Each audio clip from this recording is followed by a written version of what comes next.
Hello students, आज हम पढ़ेंगे हिस्ट्री का थर्ड चैप्टर जिसका नाम है किनशिप, कास्ट एंड क्लास। और ये बहुत इंपॉर्टेंट चैप्टर है क्योंकि इसके ऊपर बहुत 8 मार्क्स के क्वेश्चंस आते हैं। तो आज हम इसको करेंगे वन शॉट के अंदर, बहुत क्विकली करेंगे। चलो जल्दी से स्टार्ट करते हैं। सबसे पहले हम टॉपिक करेंगे महाभारत के बारे में। महाभारत को क्या बोला गया है? क्रिटिकल एडिशन बोला गया है। तो क्या बोला गया है? The critical edition of the Mahabharata. Mahabharata को अब हम क्रिटिकली देखेंगे कि उस टाइम पे क्या ऐसा होता था, उस टाइम पे ऐसा क्या चीज थी जिसके हिसाब से पूरा का पूरा नॉर्म्स चलते थे, पूरे रूल्स चलते थे। तो उस टाइम पे हम देखेंगे सबसे पहले द आइडिया ऑफ पेट्रिलिनी। पेट्रिलिनी के बारे में हमें महाभारत से ही पता चलता है कि कैसे कौरव और पांडवस के बीच में लड़ाई हुई थी पूरे थ्रोन को लेकर, पूरे राज्य को लेकर। तो उसमें बेटों ने ही लड़ाई लड़ी थी, ठीक है। तो वैसा ही बोला जाता है कि जो थ्रोन होता है, जो राजपाट होता है, प्रॉपर्टीज होती है, वो सारी की सारी बेटों से ही जाती है। तो बेटों के हिसाब से ही चलती है। तो उसी को हम पेट्रिलिनी बोलते हैं। इसमें जो हमारा हेड होता है वो भी फादर होता है, मेल होता है, ठीक है। तो ये भी हमें पता चलता है महाभारत से। उसके बाद हम देखेंगे फाइंडिंग आउट अबाउट फैमिलीज। अगर हम फैमिलीज की बात करें तो फैमिलीज का डिफरेंट डिफरेंट साइज होता था, इनके रिलेशनशिप्स होते थे डिफरेंट डिफरेंट। और बता रखा है कि ये ब्लड रिलेशंस को बहुत अपना अपना मतलब अपने जो ब्लड रिलेटेड जो भी फैमिलीज होती थी उनको साथ ही रहते थे, सब साथ में राजघराने में रहते थे, ठीक है। उसके बाद दे रखा है नेक्स्ट किनशिप एंड मैरिज। तो किनशिप एंड मैरिज में क्या बता रखा है? देखो, मैरिज के भी अपने अपने रूल्स होते थे। तो शादी के कुछ रूल्स के बारे में भी देखते हैं, रूल्स ऑफ मैरिज। तो रूल्स ऑफ मैरिज में दे रखा है कि हमारे रूल्स ऑफ मैरिज किसमें दे रखा है? मनुस्मृति और धर्मशास्त्र। धर्मशास्त्र, धर्म सूत्र कह लो, मनुस्मृति, ये तीनों चीजें हैं, ये तीनों टेक्स्ट है जिसके अंदर लिख रखा है पूरा मैरिजेस के बारे में। तो इसको ध्यान से याद रखना, ठीक है। तो ये हमारे रिलीजियस टेक्स्ट है। तो इसमें बता रखा है कि क्या सोशल नॉर्म्स होंगे, सोसाइटी में रहने के क्या नॉर्म्स होंगे, क्या रूल्स हैं सोसाइटी में रहने के लिए, और साथ ही साथ मैरिज के क्या रूल्स होंगे, मैरिज को करने के या मैरिज के एक प्रकार से एक उसकी क्या प्रैक्टिसेस होनी चाहिए, वो पूरा का पूरा इन टेक्स्ट के अंदर दे रखा है। उसके बाद दे रखा है हमारे उस टेक्स्ट के अंदर 8 प्रकार की मैरिज दे रखी है। 8 प्रकार की शादियां हैं, बट उसमें से 4 प्रकार की शादियां जो है वो ब्राह्मिकल ट्रेडिशंस के हिसाब से सही बोली जाती है। उसके बाद सोशल डिफरेंसेस।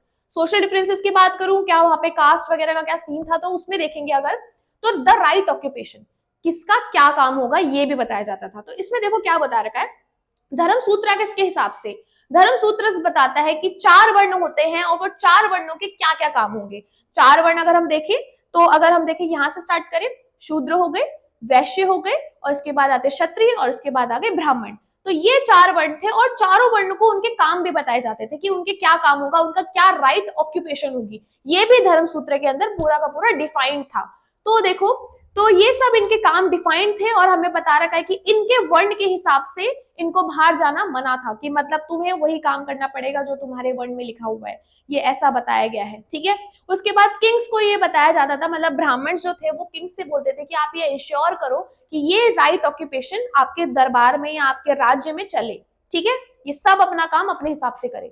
उसके बाद जातीज एंड सोशल मोबिलिटी। देखो जाति के बारे में क्या बता रखा है, ये बता रखा है कि जो वर्ण थे हमारे 4 वर्ण थे, जो 4 वर्ण के अंदर नहीं मतलब उनको फिट कर पाए, उनको जातिज में बांट दिया गया। और जाति कैसे बनाई गई थी? जाति बनाई गई है काम के अकॉर्डिंग, यानी कि जो वर्ण था, वर्ण में तो ये बता रखा है कि कोई इस वर्ण में पैदा हो गया, कोई इस वर्ण में बाय बर्थ, है ना। तो वर्ण जो था उसके काम बाय बर्थ डिसाइडेड थे, लेकिन जाति में ये बोला गया था जिसका जैसा काम होगा उसको उस जाति का बोला जाएगा, ठीक है। तो जाति वाति जैसे कि इसमें स्वर्णकार होता है, सोने का काम करने वाला, ठीक है। तो ये सब जो होता है ये जातियों के अंदर आता है। तो इसमें बता रखा है जाति सिस्टम जो था ये आउटसाइड, हमें हमारे वर्ण सिस्टम के आउटसाइड की बात है, ठीक है। उसके बाद बता रखा है विमेन। विमेन के बारे में अभी बात करेंगे। इसमें पहले जातिवादी के बारे में हमने अच्छे से बात कर ली है। जातिवादी जो जाति थे उसमें बता रखा है कि मंडसार इंस्क्रिप्शन दे रखा है। मंडसार इंस्क्रिप्शन जो था हमारा, उसमें बता रखा है कि कैसे गिल्ड्स के बारे में, गिल्ड्स कौन होते हैं? जो एक ही काम करते हैं, एक ही प्रकार का काम करते हैं और अपना समूह बनाते हैं, तो वो गिल्ड्स में रहते थे, श्रेणी कहते हैं जैसे हम। तो उसमें कैसे काम करते थे वो लोग, उनका कैसे माइग्रेशन होता था, उनके बीच में कैसे यूनिटी रहती थी, ये पूरा का पूरा जाति के बारे में है, ठीक है। तो जाति में अभी कोई विमेन का जिक्र नहीं करा गया, लेकिन इसका मतलब ये नहीं है कि विमेन के बारे में कुछ नहीं बता रखा। विमेन के बारे में नेक्स्ट टॉपिक है जेंडर्ड एक्सेस टू प्रॉपर्टी, यानी कि प्रॉपर्टी में भी जो अधिकार था वो भी बहुत जेंडर्ड था। कैसे था? देखो, पेट्रिलिनी की बात तो कर ही ली हमने कि पूरा का पूरा प्रॉपर्टी राइट्स वगैरह सारे के सारे किसके पास थे? मेल्स के पास थे। तो विमेन का क्या रोल था? तो बता रखा है मनुस्मृति ने सीधा का सीधा मना कर दिया था कि विमेन के पास कोई अधिकार ही नहीं है जमीन के ऊपर, ठीक है। कोई अधिकार नहीं है फैमिली प्रॉपर्टी के ऊपर, क्योंकि वो जो इनहेरिट करेगा वो कौन करेगा? वो करेगा बेटा, ठीक है। उसके बाद बता रखा वुमेन को बस एक है जो चीज है जो वुमेन की है, वो है स्त्रीधन। स्त्रीधन जब उनको शादी में जो गिफ्ट दिए जाते हैं वो वुमेन के मतलब वुमेन से बिलोंग करते हैं, सिर्फ वही धन है जो स्त्री का होता है, स्त्रीधन जैसे कहा जाता है। तो ये मनुस्मृति के हिसाब से बोला गया था। उसके बाद नेक्स्ट टॉपिक है control over resources and birth. अगर हम बात करें रिसोर्सेस के ऊपर किसका कंट्रोल होगा, तो देखो वर्ण के हिसाब से अगर बात करें तो ऊपर के जो दो वर्ण है यानी कि हमारा ब्राह्मण और क्षत्रिय, तो इन दोनों को बोला जाता था कि इनके पास प्रॉपर्टी राइट्स होंगे, है ना, इनको जमीन दी जाएगी। जो ब्राह्मण होते थे उनको दान दिया जाता था, तो उनको दान में जमीन दी जाती थी, किनके द्वारा, क्षत्रिय के द्वारा दी जाती थी अपनी श्रद्धा के अनुसार या जिस भी हिसाब से, ठीक है। उसके बाद दे रखा है शूद्रस को क्या बोला गया प्रॉपर्टी में, प्रॉपर्टी वाला टॉपिक, हाँ, शूद्रस को क्या बोला गया कि शूद्र को लिमिटेड एक्सेस था प्रॉपर्टी में, मतलब ये समझ लो कि उनका जो काम था वो लिमिट कर रखा था, ये बोल रखा था कि उनका काम है सिर्फ 3 वर्णों को सर्व करना, उनका काम सिर्फ और सिर्फ लिमिट कर रखा था सर्विट्यूड में, ठीक है। और बोला गया था कि इनको कोई भी वेल्थ प्रकार की चीजें कुछ नहीं दी जाएगी, वो सिर्फ हायर वर्णास को दी जाएगी, ठीक है। उसके बाद जो किंग्स थे और जो प्रीस्ट थे उनको बोला गया है कि वो वेल्दी माने गए हैं, यानी कि उनको वेल्दी मतलब अमीर वगैरह जो थे वो सब अमीर रहते थे, ठीक है, वर्ण के हिसाब से। बुद्धिस्ट ने ये सब चीजें मना करी, बुद्धिस्ट जो लोग थे, बुद्ध धर्म जो था उनका मानना ये था कि आपको कभी भी किसी की बर्थ के हिसाब से आपको किसी की वेल्थ को नहीं बांटना चाहिए या किसी का काम को नहीं बांटना चाहिए, ठीक है। तो बुद्धिस्ट एकदम इस चीज के पूरे खिलाफ थे। नेक्स्ट टॉपिक है पांचवा, नीचे पांचवा टॉपिक है एक्सप्लेनिंग सोशल डिफरेंसेस आ सोशल कॉन्ट्रैक्ट।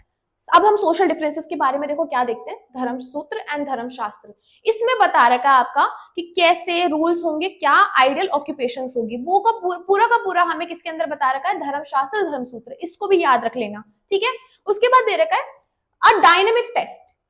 एक महाभारत को एक डायनेमिक टेक्स्ट क्यों बोला गया, इसके ऊपर पूरा क्वेश्चन आता है, 8 मार्क्स का आता है, क्यों बोला जाता है। देखो महाभारत जो था उसके बहुत सारे वर्जन्स बने हुए हैं, यानी कि डिफरेंट लैंग्वेज में कुछ कहानी बनी हुई है, कुछ कहानी कहीं लैंग्वेज में बनी हुई है।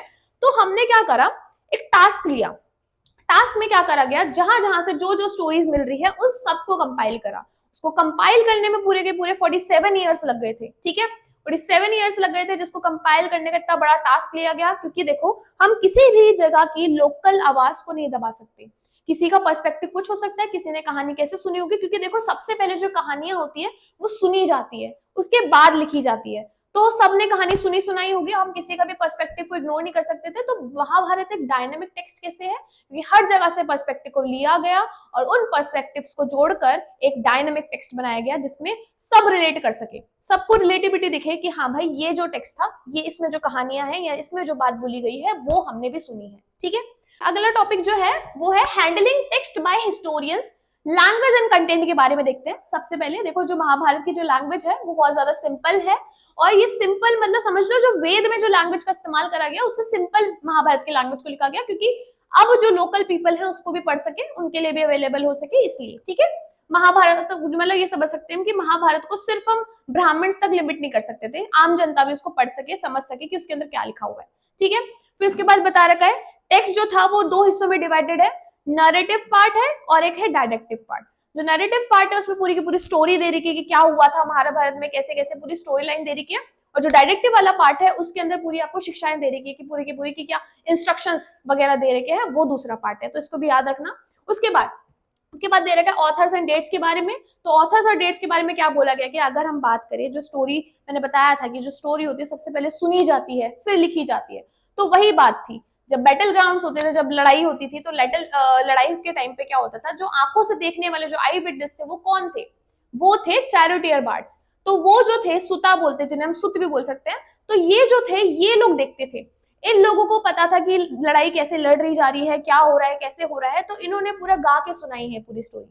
तो ये पूरी जो गाने वाली जो चलती है स्टोरीज, इन्हीं को बाद में लिखा जाता है, तो वही हुआ था।